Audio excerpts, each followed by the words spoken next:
All right. So let's welcome to the show our very good, dear friend. It's been way, way too freaking long. We missed her so much, and we can't wait to talk to her. The one, and I mean the one and only, Roxy Astor. What's up there, Roxy? Hello. Oh, just nothing. I was listening to the conversation, and I think he forgot about Johnny Depp's biggest role, and that was the one he played in Disneyland when he popped up. Like, what Now, about that one? Are you a Johnny Depp fan? Yeah. It was funny. I was totally listening to what she said, and I agree. And in fact, MTV did some red carpet thing because she was a pirate, and because she does this whole pirate theme. And Johnny Depp walked up to her and like did a selfie with her and like talked to her, and she's like, "So don't touch that hand, don't touch that face." So she said he was really, really a nice guy. But I agree with what she said. We want some good Johnny Depp. Yeah, absolutely. Mm-hmm. Absolutely. Well, we got some glow, but let's get in depth with this whole thing. But before we get into that, let's pay some respects, and then let's. I hope it's not going to make you cry. I was talking to you earlier. I'm very, very sad. If you haven't heard, Roxy's wonderful little cute puppy doggy, Pixie, passed away last week. And if you don't know Roxy, I mean that little one was truly her little one. It was part of her. It was part of her whole world. And part of the group. Yeah. Yeah. Well, and the thing with her, she was my muse. Like when I would write, when I did my Kickstarter, she was there. Anytime I wrote something or anything, or I wrote, she was like right on my lap. I think I stayed home so I could be with her.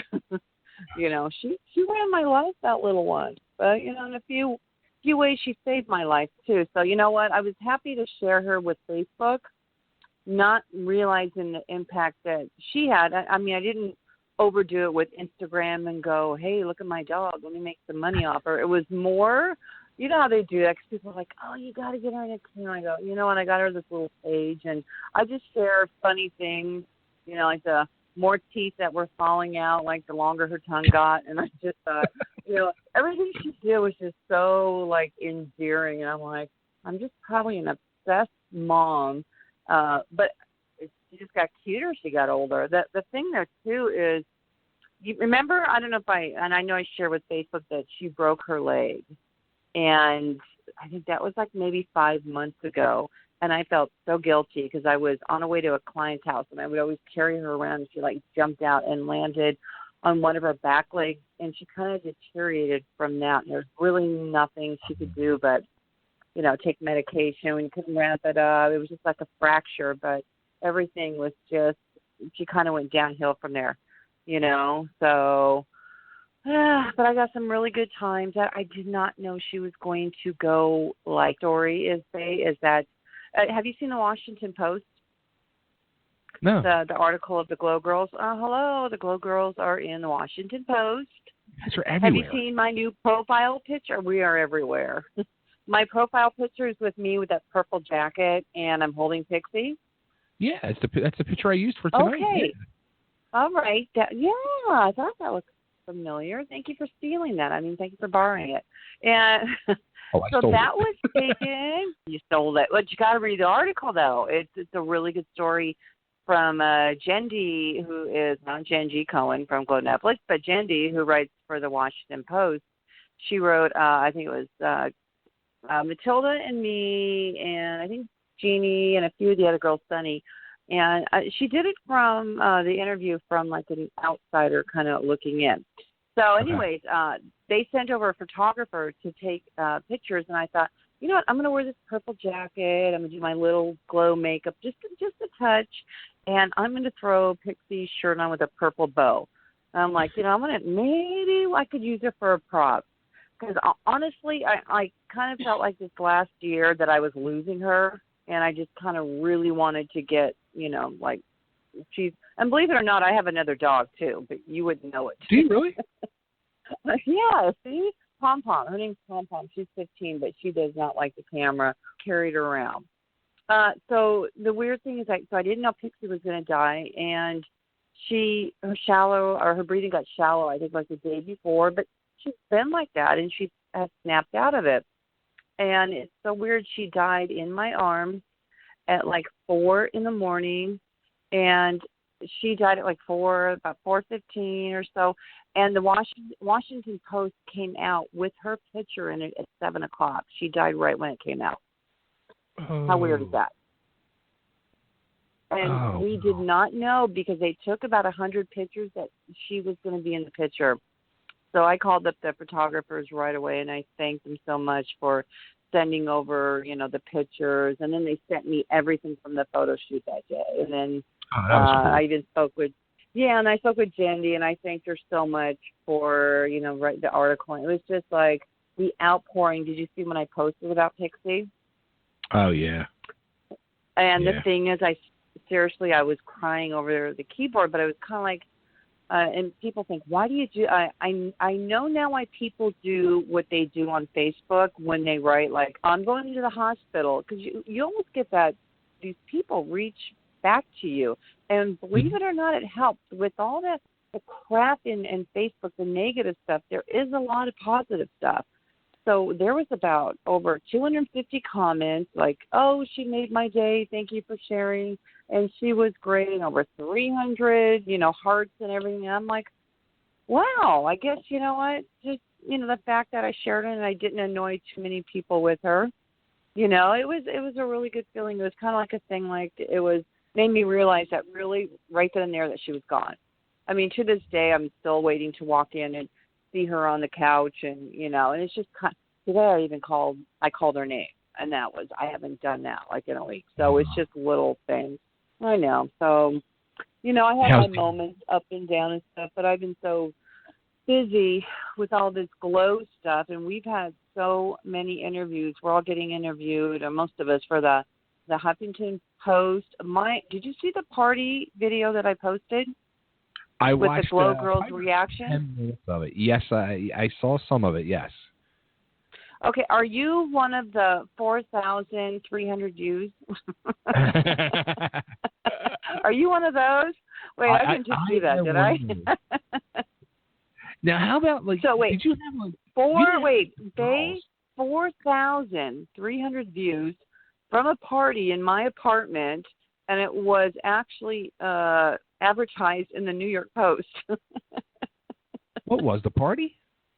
The party. Tracy Meltzer, Roxy Astor from Glow, is having a Glow Netflix screening with the Glow Girls. And it started off with 3 Glow Girls, 4, 5, and then at the end, like Royal Hawaiian reached out to me, Lightning showed up at the end. We had 7 Glow Girls at that party. And then we had Matt Zimber, who called in, who said, it's a bunch of crap. So it was a wild night. Did you have some of the fans there too?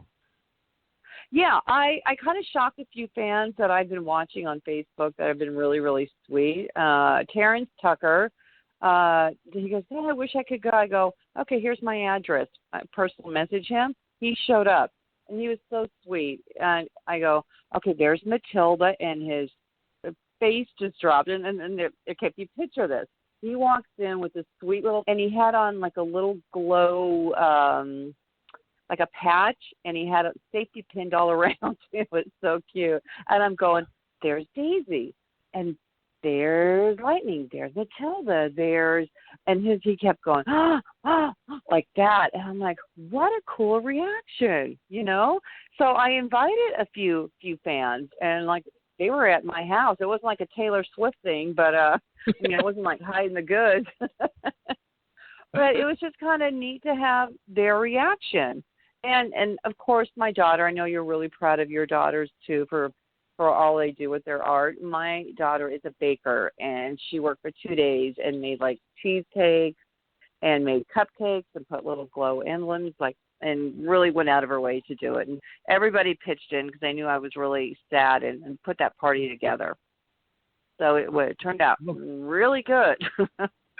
It looked like an amazing time, and honestly, I was very, very jealous I wasn't there. I would have loved to be Hey, part of that. if you were out here, you would have been here, and and I brought it to someone. I kept because I mentioned you in a radio show. Did you Yes. get that link? And Yes. I'm like, Mm-hmm. yeah, because I'm like, yeah. When you talk to somebody for so long, and you're out, you gotta go see them, right? Absolutely. And I was just as excited to meet you as you were to meet me. So, I mean, call me sick, but I enjoyed it. So it's just, to me, it's just the little things, and like I said too, and that interview, I think that's the one I was in the Del Oro Studios. That was the one, right? That I mentioned you It was with Jeff Timmons. Was that the one? It was. It looked like they were like on a like a Skype thing, like a Skype call or something. Like you weren't on the screen. I don't know, but was that Karen? I thought I mentioned you in another one too. I think I mentioned you in two because I don't know why you kept popping up in my interviews. I don't get this. Wow. I think what I do is I try to, like, with everything that's going on now, success-wise, and I have a lot of, remember how I keep telling you, babe, you just watch. Remember how I go, I can't tell you. But I even have, I'll do another one for you. Babe, you just wait. You just watch. I got some things coming up. And until you sign on the dotted line, until you can actually release, you can't really say anything. But I say that, and I mention you because you were actually right there. And you were the main phone call from when we announced the Kickstarter, just so you know. Oh, look at that. Did you know that? No. And you even donated to my Kickstarter. It's funny. Like, I had forgotten all about the Kickstarters until you mentioned how you were writing them with Pixie on your lap. Right. Yeah, I mean, that was a while ago. That was like 3.5 years ago. And, and honestly, after that Kickstarter, I could have just walked away from it and said, hey, you know what? I did it. I got the girls together. I did it. And I swear, every time I do a cruise, I go, okay, I'm done. But then I kind of see how it affects or what it does and how excited the girls are and with the fans. And I'm like, okay, then I'm reeled in again. And it's just even that much more fun. So I think that's why you get brought in, because you were the radio show that we actually released the Kickstarter. So how cool is that? I think that's kind of neat. That was very cool. I was honored. That's nice. Yeah. Mm-hmm. Yeah, I mean, you're the one who truly, in my opinion, like, really elevated this whole Glow thing and the interest of Glow to the next level. Like, you're the one that's really been waving the flag these last few years for this whole thing and really reuniting the girls and, organizing these cruises and truly making this alive again. Well, you know what? It's kind of one of those things, like, either have it in you or you don't. I remember going to this seminar where you got to pitch your passion, and even I was talking, I don't know which magazine it was. There's been so many. I mean, it's been crazy. I don't remember what I say, but you really have to believe in what you're doing, and it's the sacrifice. I mean, honestly, like I do hair. That is actually revolved around everything I'm doing, and I have no regrets. Am I making $8 million? No, but I have no regrets on like Gremlina is just she's out there, she's excited. MTV, Sunny and I just we've gone through this whole journey together, and it's really cool. And like the girls at Debbie Dallas, season 1 for the first time at the Afterglow. And some of these girls are continually, they're saying, whatever you got going, Roxy, I'm there. And that's a really good feeling because you know that whatever you're doing, you know that you got your heart in the right place. It's never, ever once been about me. And I think that's why it works, because it's not like, look what I have done. I've done this all by myself. Well, no, I haven't, because if that's the case, it would just be, and I've said this before, it would be the Roxy Astor show. And actually, when I did the Afterglow, I kind of sat down, just tired from doing everything, and I'm like, "Here's the mic, Johnny C. Here you go, Godiva. Here you go." And I had that written in, but I was like, I was just ready just to kind of step back. And even like with the cruises, I talked to Gremlina today. She goes, "I have an idea." And I go, good, and let's do it. You go through with that, and that way the girls are involved because it's their cruise too. This is their cruise. Sure. I'm Sure. organizing. I'm getting them excited. But it's their cruise, and whatever they get from it, I'm happy if somebody gets a cameo from Netflix, or whoever gets what. It's not about jealousy. We're at least some of the girls, but we're rooting for a lot of the girls, and some of the girls aren't. It's a little bit divided. It's really weird. And you know what? The one thing I did know is that success or whatever can really change people, or money. I've had both, and none of it is so great if you're there alone. Does that make sense? Yeah, totally. Like I'm enjoying this ride with Dan, who's probably been watching me like a crazy woman. I'm enjoying this like with my kids, who are just like my son, like he's like, Mom, I'm so proud of, because he's looking at the signs. He goes, and I know, what you've done. I know, Faye, you know what I've done. And they're very, very proud of whatever I've done.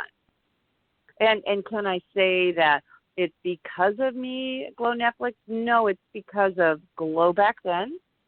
It's because of David McLean. It's because of the Glow Girls, Matilda, the Glow Netflix. The documentary, but also too, the documentary was dormant there for a while. Nobody was talking about the documentary.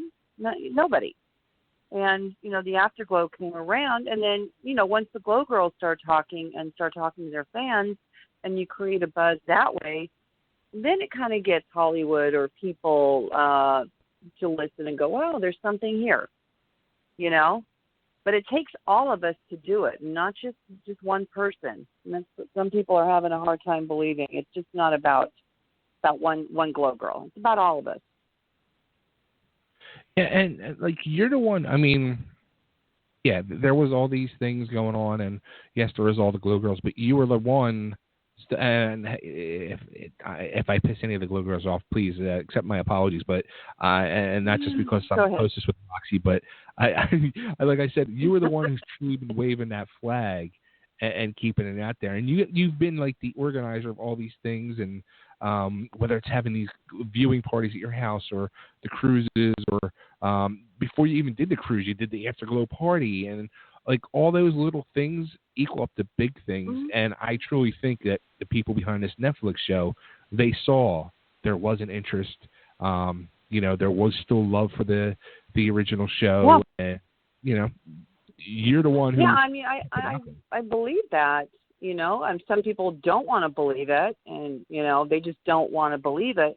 But you even know, you've seen the Netflix. The Glow documentary on Netflix. And they recently, put it back on because of the Glow Netflix.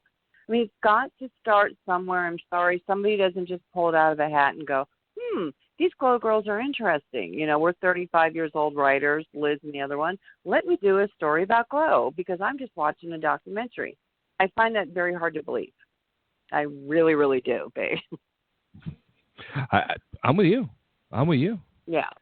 Yeah, because you can write about anything, and if you want to empower women, and I've heard like Kia Stevens, Awesome Kong, and she I guess she was a Glow fan, and she's wanted to be a Glow girl, and when I'm watching some of the red carpets, or they might call it pink carpets, and I see some of the interviews from the Glow Netflix, it's just some of the girls. I think it's Betty Gilpin who actually does.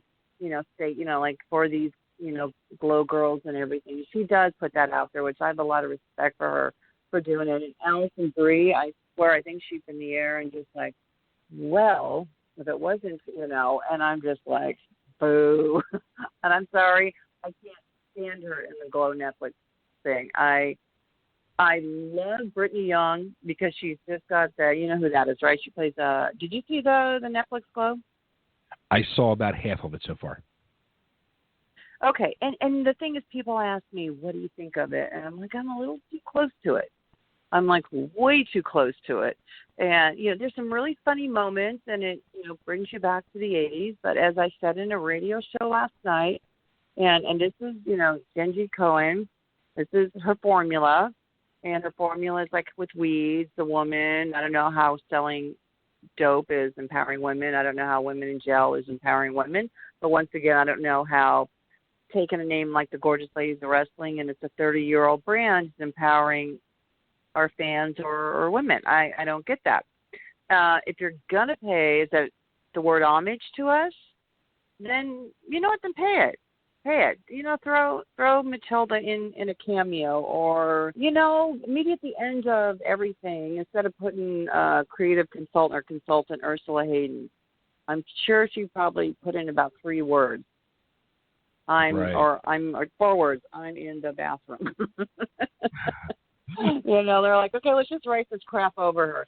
I mean, come on. It takes a lot of girls to actually, and when you got 2 writers that are in their 30s and, whatever, and they're going to do their research, help the girls. What, it might cost you a little bit of money, but with a $35 million budget, I think you kind of got it, You have a lot of people that like it. You have a lot of people that don't like it. But that's with anything, and our Glow fans, they're divided. The Glow girls, I would say 80% don't like it, and I would say 20% like it. I mean, today I was talking to Matilda on the phone, and, she's like, anything going on with it, because she really can't watch it. When she was at the viewing party, she saw the first part of it, and she actually got tears in her eyes. I'm sorry, but I'm looking at this Matilda, a legend. I'm visiting Mount Fiji in a hospital bed, over a year ago, and I brought Pixie in to see her, and, did you see the pictures on Facebook with Matilda and Pixie? Mm-hmm. Oh, my gosh. I mean, not Matilda, it was Mount Fiji. She was so excited to see Pixie, and that was the last time that we saw her. And now Matilda is watching something, the Gorgeous Ladies of Wrestling, something that she was there, like a pioneer in the beginning. And, she's singing her raw meat, and she's giving it all with the co-writer, and she's having a really good time. But I'm looking at her in a wheelchair, and I'm looking at her fingers that are Band-Aids because, she's got lupus, and she's hurting, but she's still showing everybody a really good time. She couldn't even watch anything. So, that was it. It was kind of hard. It was at a party. So if you're going to watch it, either binge watch it or, not at a Glow party with Glow girls. You're not going to get, a lot of good reaction. But, my heart always goes out to Matilda or Mount Fiji because I'm okay. I can walk. I can, do things that she can't do. I'm a huge advocate for her. However I can help her, whatever I can do. I'm on, Twitter. I'm sharing her GoFundMe thing like every minute, because I want people to know. I mean, she paid her dues. So her, watching the Gorgeous Ladies, when the guy says, this is Glow, and she said, what's Glow? And he says, the Gorgeous Ladies of Wrestling. I swear in the room, you could just feel the cringing. Oh. Oh, yeah. It was just like, I thought it would be like, woo, yeah. Where it was just like, and maybe a few other Glow Girls houses it was that. Like, yeah. But in this with 7 Glow Girls, it was like, ooh. Let's have another shot of Patron. Oh. So it was really kind of weird. Now, from what I've learned from talking to you over the years in these interviews, from what I saw in the first few episodes of like how this whole thing is starting to form and all, it was like nothing at all what I was expecting. I'm thinking to myself, they like just totally took a whole new page and are rewriting this whole thing. Well, I'm thinking so too, but they're calling it fiction, right? It's a made-up story. Scripted so fiction. I mean, they can, whatever they want to do, they can do. And beforehand, I knew that that's what they were going to do, and I heard that there was going to be a lot of cocaine there, and so like I said, but why call it the Gorgeous Ladies of Wrestling? Because with that, there's controversy, and with controversy, you're going to get more people watching. So I don't think it was like, oh boy, we don't want to piss a lot of people off, so let's not use it. I could picture them going, let's use this and sit back and watch this, and it worked because, I have fans coming to me going, is it okay if I watch it? They're asking me. I'm like, it's fine. Yes, I'm not going to tell you. Enjoy it. If you enjoy it, that's your opinion. That's what you like. Now, did I see Matt doing cocaine? Like, no. I mean, if we did cocaine, it wasn't definitely during Glow or it wasn't at the place. So it's not like we were all like perfect or anything. But I had a problem with the miscarriage scene. I don't think that was cool. I don't know if you saw that one. Yeah, I did, and I couldn't believe they went there with that. And then like they do it, and then they keep going with it and going with it. I was just yeah. Stop it with the girl because we know she's a little little toughy, and she's one just to get back. Stop there. I'm like, okay, I can hang with that. But then you have the guy who's not playing Matt, getting the ketchup and throwing on her crotch. I'm like, okay. But once again, called shock value. But there's good taste shock value and there's bad taste shock value. If you're using the Gorgeous Ladies of Wrestling name, that's a little shock value. So, please answer me. How is that empowering women? The ketchup bottle. Yeah. No. Now, did you guys all get to watch that scene together?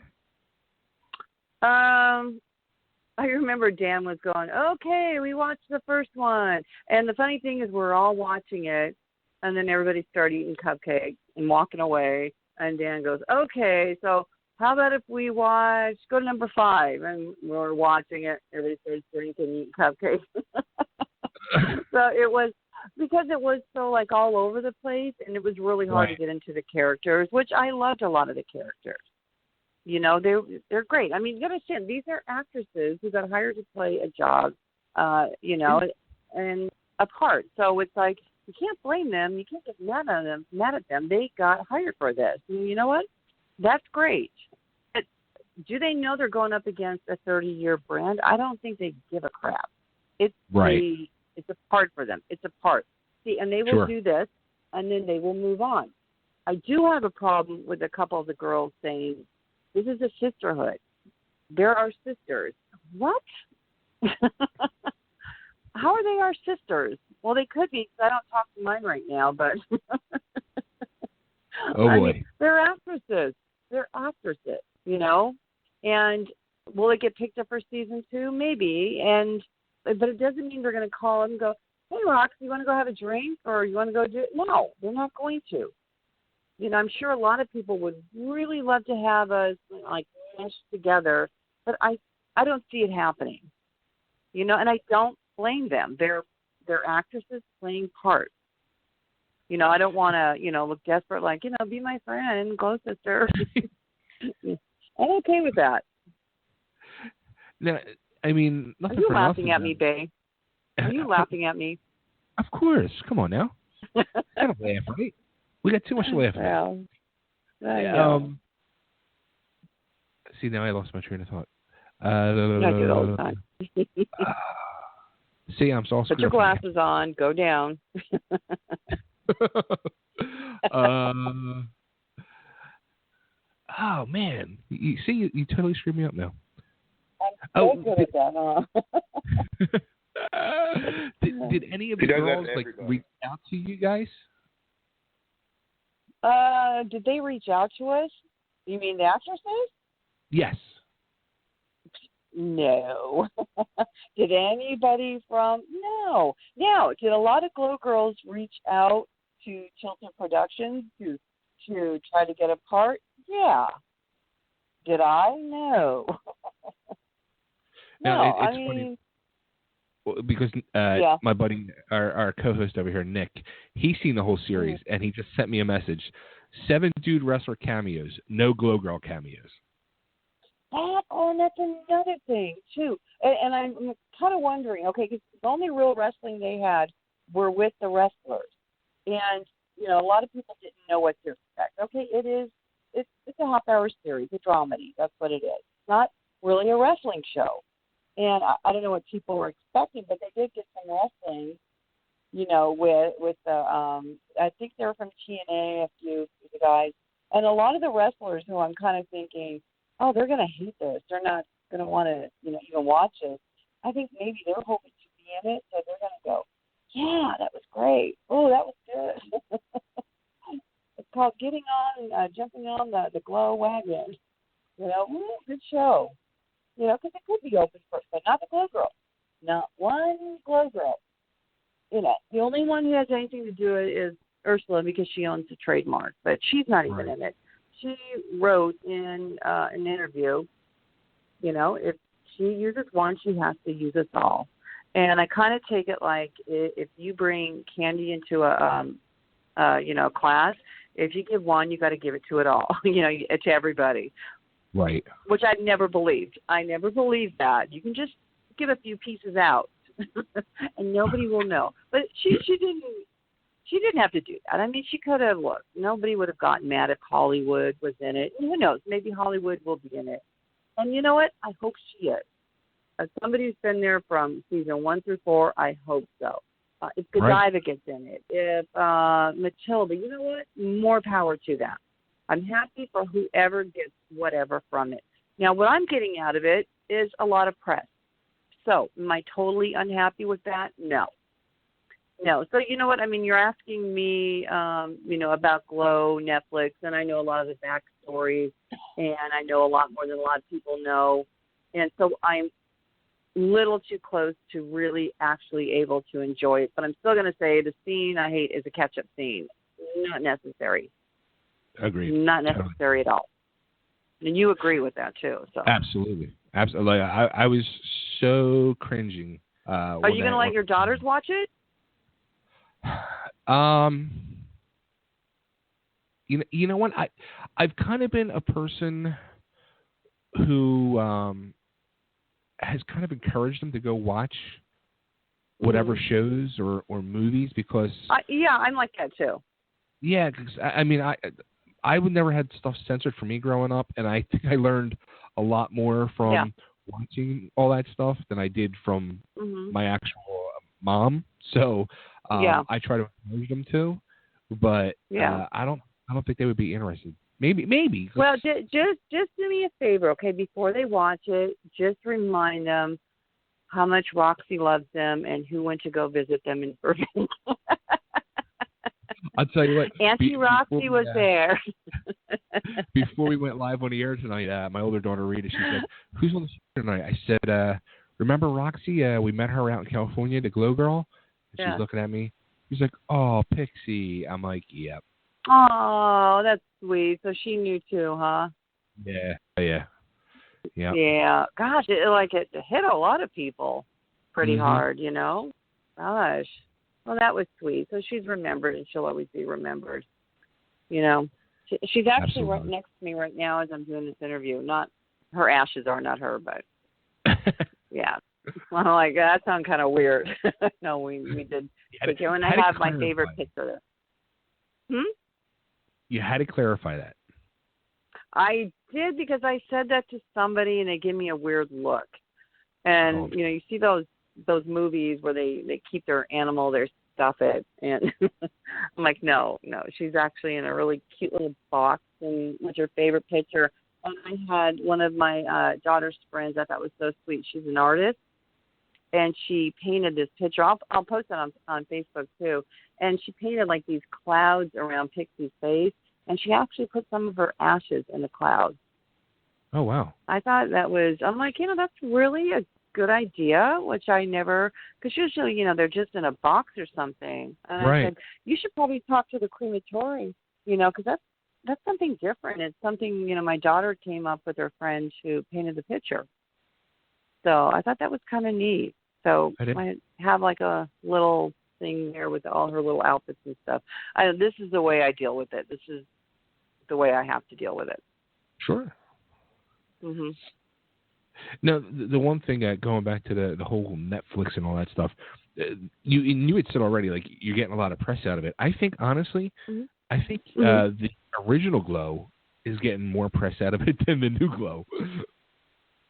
I think so too. And it's funny because we'll get interviews, like some of us, that there's one group and there's another group. And some of us, our bigger group gets an interview and we're all like, hey, did this person talk to you? Here, get this interview. And we just share it with everybody because, we want to get everybody's opinion. And, like I said, whatever they want to say, their opinion is fine. I just don't feel like it's 100% of everybody's opinion that they're 100% thrilled or sounding bitter. They don't really want to express maybe their true opinion because come on, there's got to be a little dig in there. Like, yeah, none of the Glow Girls were called. None of the Glow Girls were asked to go to the red carpet. None of the Glow Girls were, none of them. But hey, guess what? It's called the Gorgeous Ladies of Wrestling. That's got to be a tinge of just something, even for a second. Not just pure excitement like, oh, that one looks like me, or that one did that. That can be really considered like a pure ripoff. If you're so amazing with your writing, Liz and Carly, why not come up with something totally different? And if you, think that it's an homage to that, come up with something different. I would have been all for that. Or like I said, call it 80s wrestling, cocaine, and sex. There. And you know what? I would have watched it. I would have totally watched it. But you would have watched it anyway. That got my attention completely. but the Gorgeous Ladies of Wrestling got a lot more attention. But a lot of people did not know that the original girls were completely shut-holder Ursula.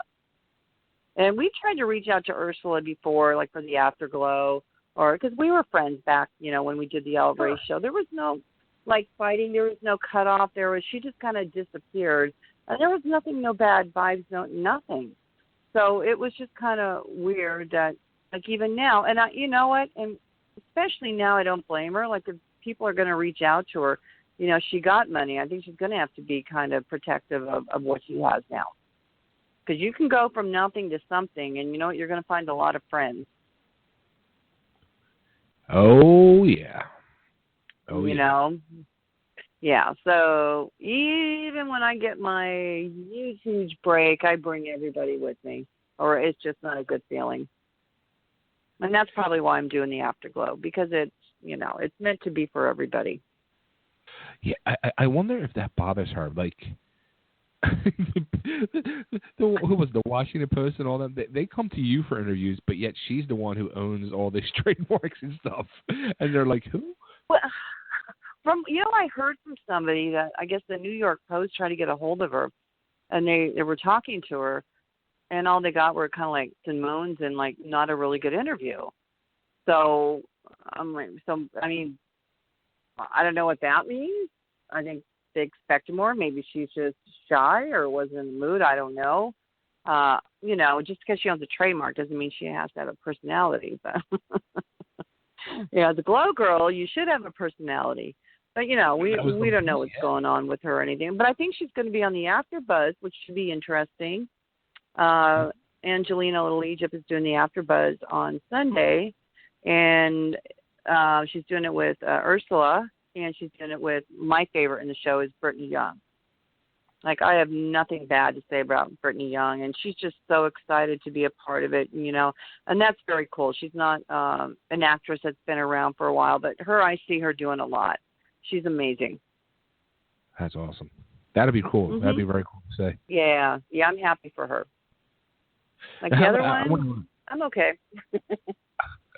I want to throw Nick under the bus because he did see the whole thing, and I'm sure he has some questions for you. Sure. Mm-hmm. No, I mean, it's not really questions. There's a lot that I agree with. I think that Alison Brie is definitely sort of the weak link of the TV show. She just didn't work, I don't think, whereas her opposite, Betty Gilpin, she did an amazing job. Oh, okay. I love Betty. Yes, I agree.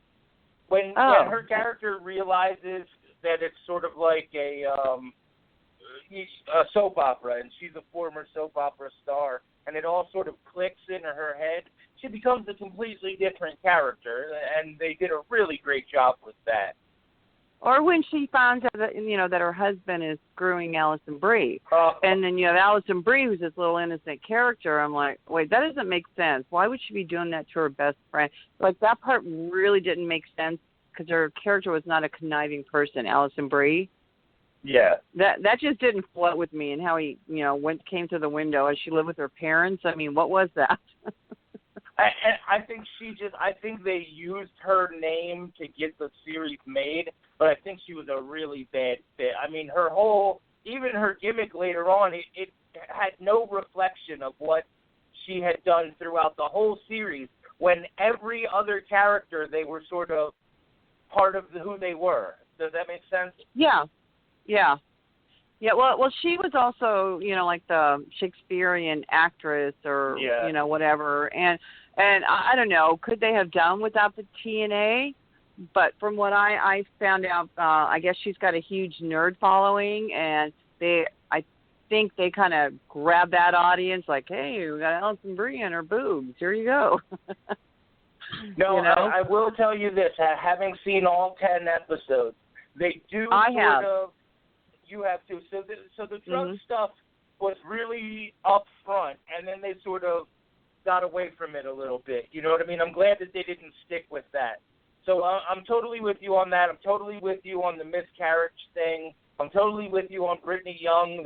She was my favorite character of the whole thing. Oh, good. She was like the actual wrestling person there, with history and all that. The one thing that I really think sucked is just there was all this opportunity. Brooke Hogan played a nightclub manager. That could have easily been one of the original Glow Girls. Stick Hollywood in there. She would have been great at it. Absolutely. There's no reason it needed to be Brooke Hogan. It's just, yeah. They really missed some opportunity there. Yes, there did need to be Brooke Hogan, because they were showing Hulk Hogan in the beginning, and I think on that TV, and I think he owned the rights to the tapes. So I think that kind of was the tie-in. Am I right? Yeah, and that sucks. That's, you know what I mean? Yeah, and I used to say I was entertained, but I agree with you. If it was just called like 80s wrestling, I'd have been fine with that too. Yeah. If it wasn't called the Gorgeous Ladies of Wrestling, and they put so much emphasis that it was the Gorgeous Ladies of Wrestling, and somebody even said, well, it didn't show the girls doing any drugs, and I go, well, they didn't outright show it, but when the robot was at the party, when they opened up the robot, all the drugs were gone. So where did they go? So not really in your face type, but like, be creative and think about where they went. So, I will say the one thing that I think, I'm not saying we disagree on it, but I think when they talk about the girl positive message, I don't think it has to do as much with the actual show as it has to do with the people behind the show. It's created by two women. There's 4 women executive producers, a woman writer. I think that's what they were meaning by girl positive. I do agree, and the fact that they ripped off 30 women. Yeah, that's totally empowering. That's great. Yeah, as far as employing women, yeah. I mean, great. I'm all about women writers and women directors, and but these women, if anybody, should have known.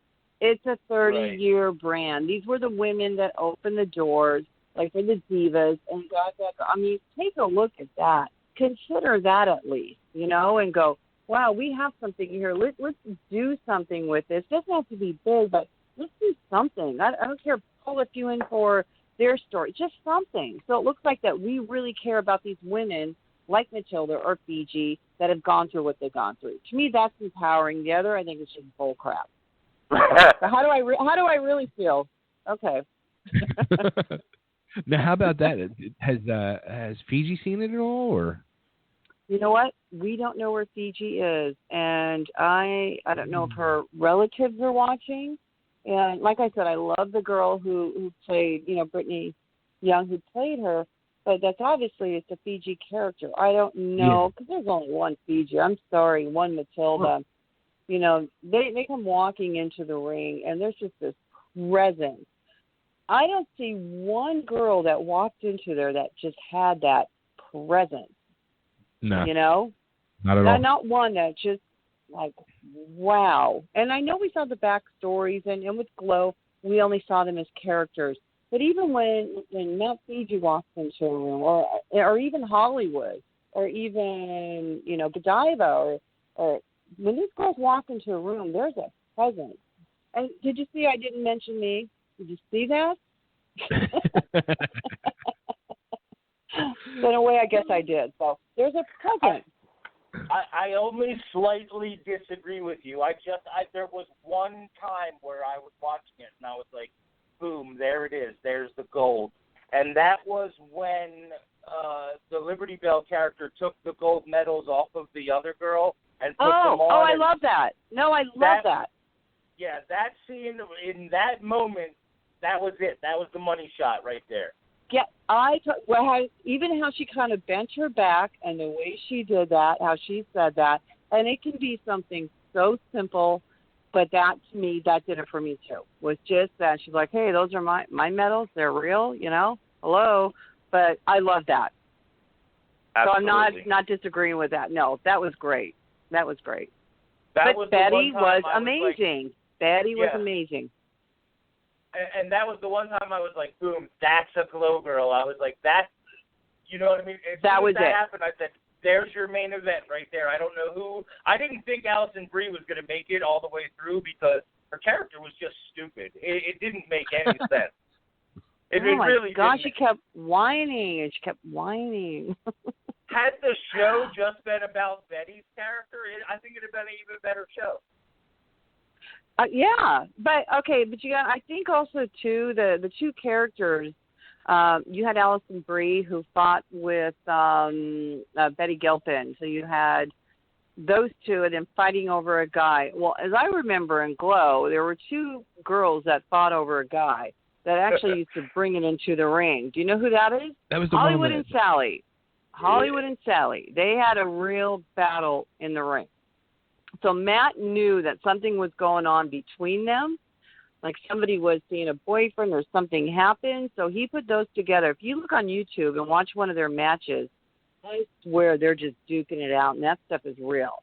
So I kind of think they kind of based that on that there was, you got to have some type of something that's going to drive you there. And that's the whole basis of the show, was their battle. Which I feel like I got caught up in that, and I'm excited to see what they do, like with the other characters, you know. And there's some that I really like. The young girl who played like a jailbait chainsaw and Spike, and who's the other one I like? I liked a lot of them, you know. I liked the little montage when they came out and did their little thing about their characters of who they were. I thought that was kind of cute. Now, but my God, the Glow rap they sang. Oh my God. Oh my God, I was cringing. Glow, that's the news. I'm like, what the? And we all at the party, ladies of wrestling. Now let me ask you something that may sound insignificant to a fan of the TV show, but to those of us that have been at a live wrestling show and we know, let's talk a minute about that show, the show at the end, the sort of main event. How awesome was it that it was just the shittiest production? The sound went out, they had no lights, you know, like that's happened so many times. It's like that, to me, that was the most honest moment of all of the show. Okay, I didn't get that because, I mean, I get they had a car wash to raise money, then that guy and that. Right. But that part to me, all that kind of, I felt like I got kind of lost in that. Like, from the beginning, they were saying, oh, yeah, we have like a TV deal. We have something going on. And I know what's his name, Dash, whatever his name is.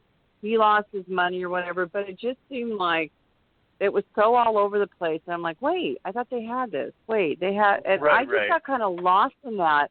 Like, oh, wait, now it's an indie show. But now he's running the tape up, you know, like, here it is. I'm like, yeah, okay, right. Like, that's going to happen. Yeah, for an indie show, yes. Yeah, after a huge build-up for a TV show, it ended up kind of feeling like a shitty indie show. Right.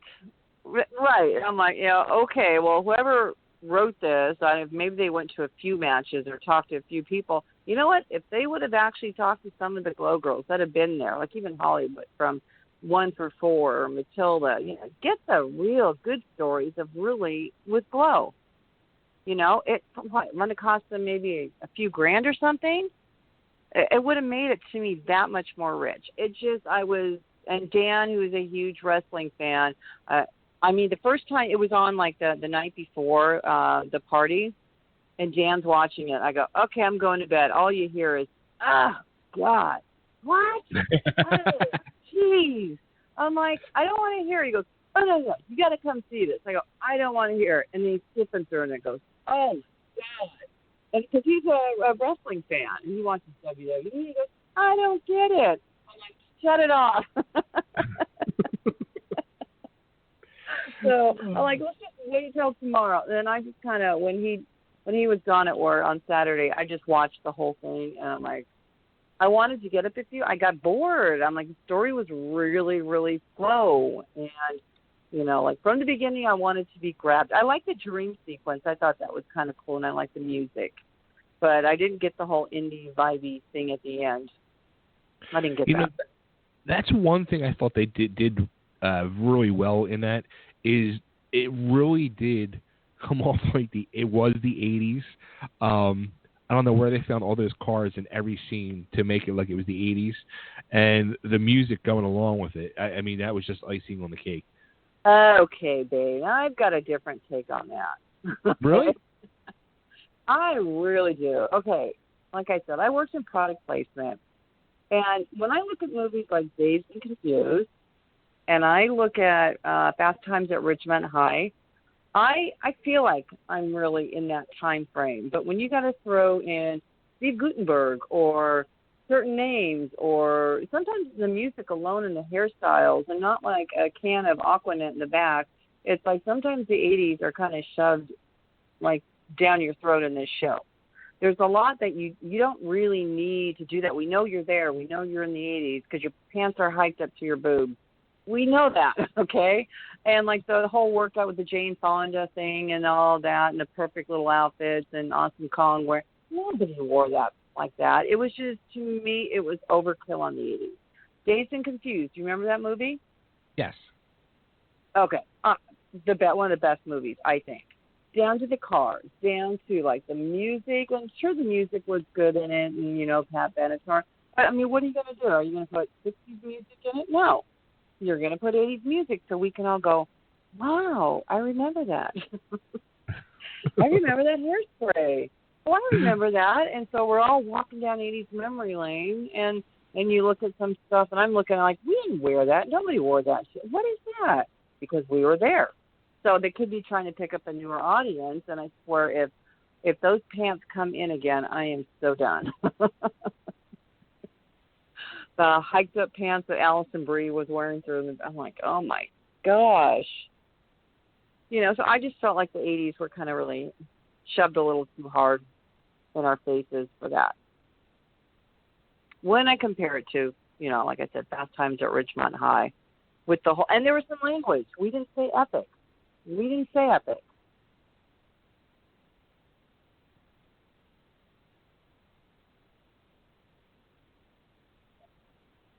Hello?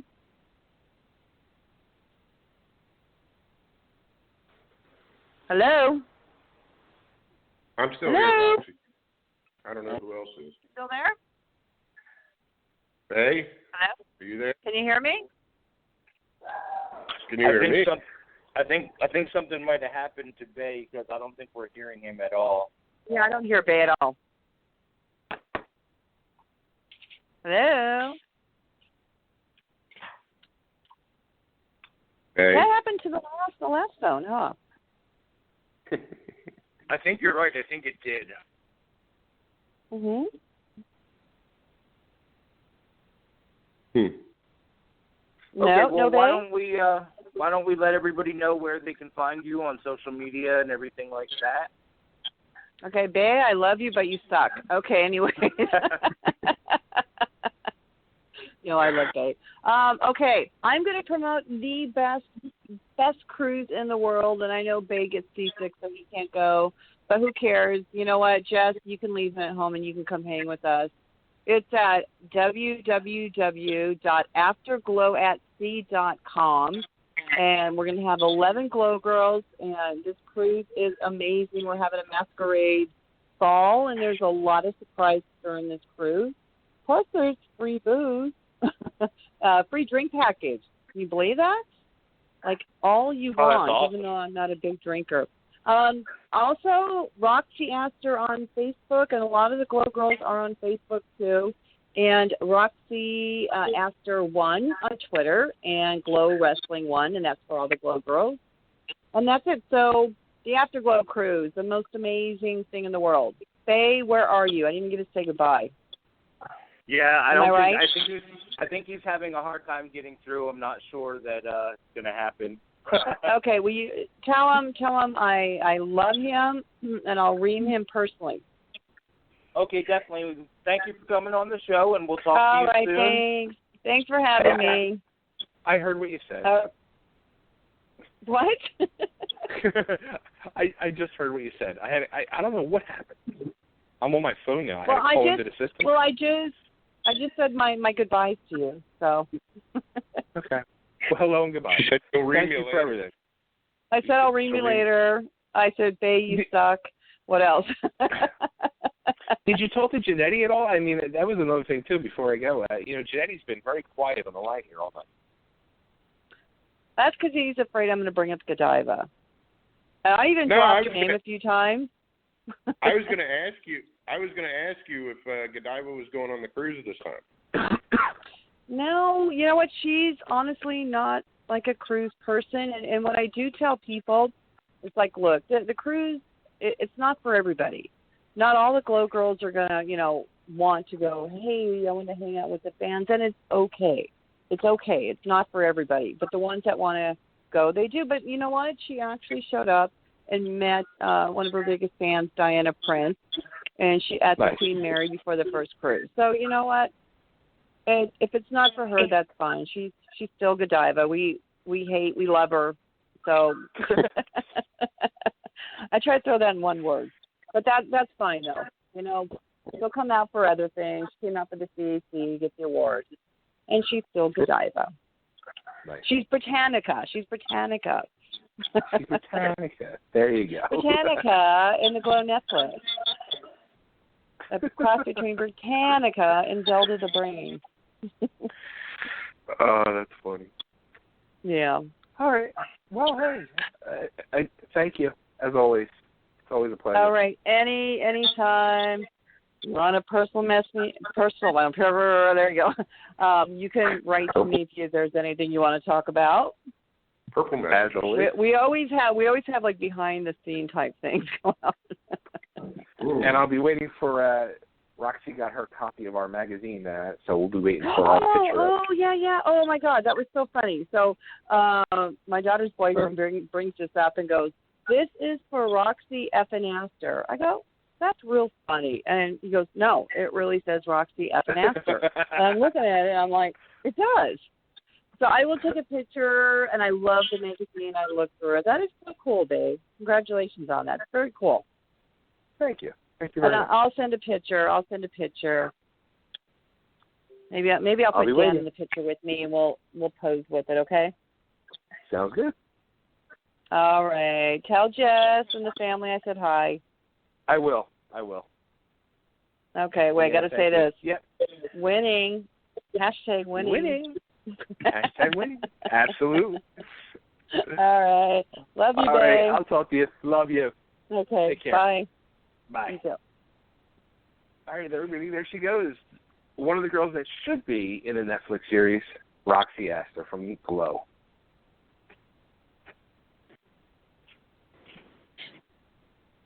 So, can you still hear me? Yeah. Yeah, we can hear you now. Yeah, I'm on my phone. That's crazy. All right, let's take a quick commercial break, and when we come back, we'll run through everything else. I got to run to the bathroom like so bad too. So quick pee break. Be back in 3 minutes.